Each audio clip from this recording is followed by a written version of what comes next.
చేతిలో నన్ను చెక్కుకున్నావే, నీ కృపలో నన్ను కనికరించావే, నీ రాజ్యంలో దాచిపెట్టావు, నీ స్వాస్థ్యంగా నన్ను మార్చేశావు, నీ స్వాస్థ్యంగా నన్ను మార్చావు.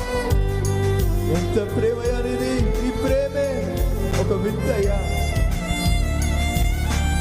నన్ను కోరుకున్నది నీవే, చేరుకున్నది నీవే, బ్రతికించుకున్నది నీవే. నీ అరచేతిలో నన్ను చెక్కుకున్నావు, నీ కృపలో నన్ను కనికరించావు. నీ అరచేతిలో నన్ను చెక్కుకున్నావు, నీ కృపలో నన్ను కనికరించావు.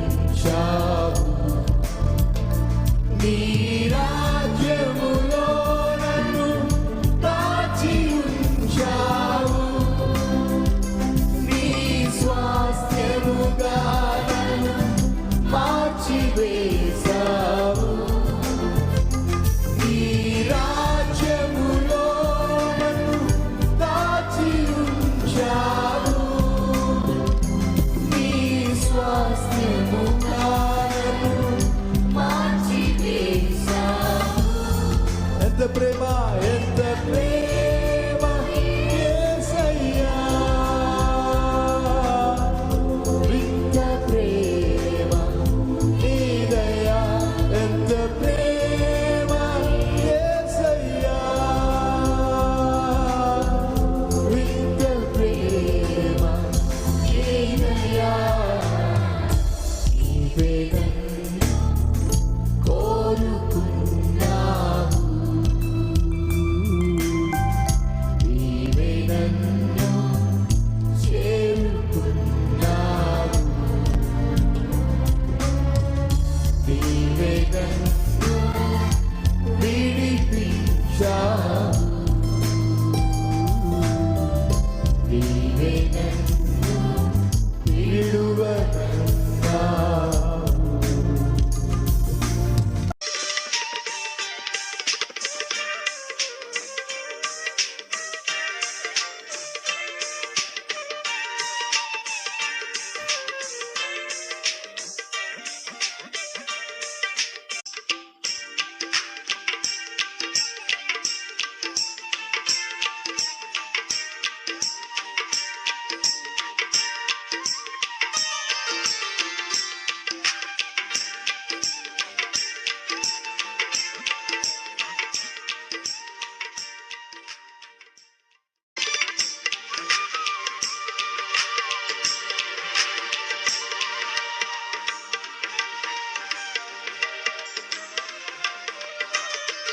కావాలనే కోరిక, తండ్రి కావాలి అనే కోరిక నాకు చాలా బలంగా ఉంది.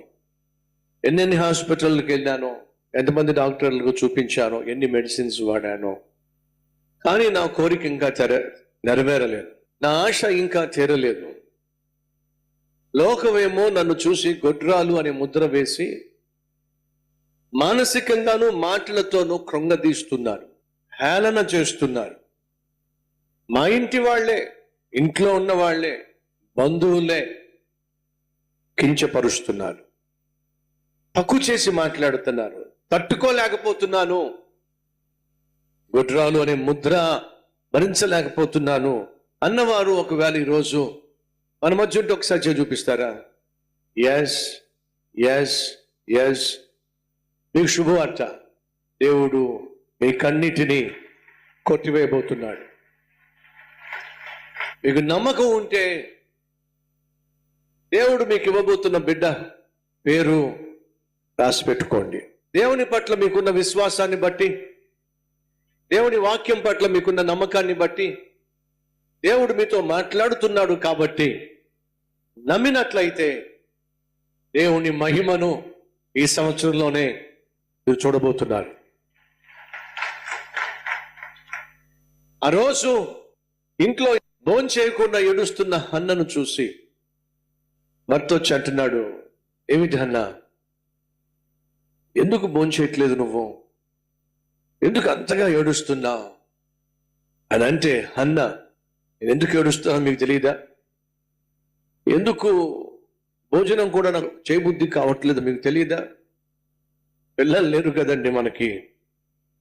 అప్పుడు హన్న భర్త ఏమన్నాడు తెలుసా?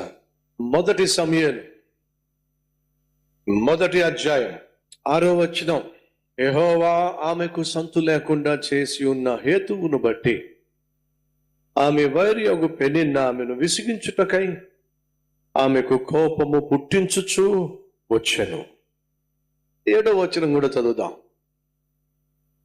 ఎల్కానా ఆమెకు ఏటేటా ఆ రీతిగా చేయుచునుండగా హన్న యెహోవా మందిరమునకు పోవునప్పుడెల్లా అది ఆమెకు కోపము పుట్టించెను. ఈ ఎల్కానా చేసినటువంటి పొరపాటు ఏంటో తెలుసా? మరో పెళ్లి చేసుకున్నాడు. బిడ్డలు లేరని చెప్పేసి మరో పెళ్లి చేసుకున్నాడు. హన్న, పెనిన్నా, ఎల్కానా పేర్లు భలే మ్యాచ్ అయినాయే. ఏమిటండి? ఎల్కానా, హన్న, పెనిన్నా. కొన్ని సందర్భాల్లో ఆ సంబంధం ఖచ్చితంగా దేవుడు ఏర్పాటు చేసిన సంబంధమేనండి. ఎలా చెప్పుకోవాలి? పేర్లు బాగా మ్యాచ్ అయినాయండి. ఏం బాగా మ్యాచ్ అయినాయట? పేర్లు బాగా మ్యాచ్ అయినాయండి. మరి ఎల్కానా కూడా ఈ పెనిన్నా పేరు బాగా మ్యాచ్ అయి ఉంటుంది. ఏమే అమ్మాయిని చేసుకుంటే ఆమెను చేసుకుంటే మంచిదేమో. ఎందుకండి?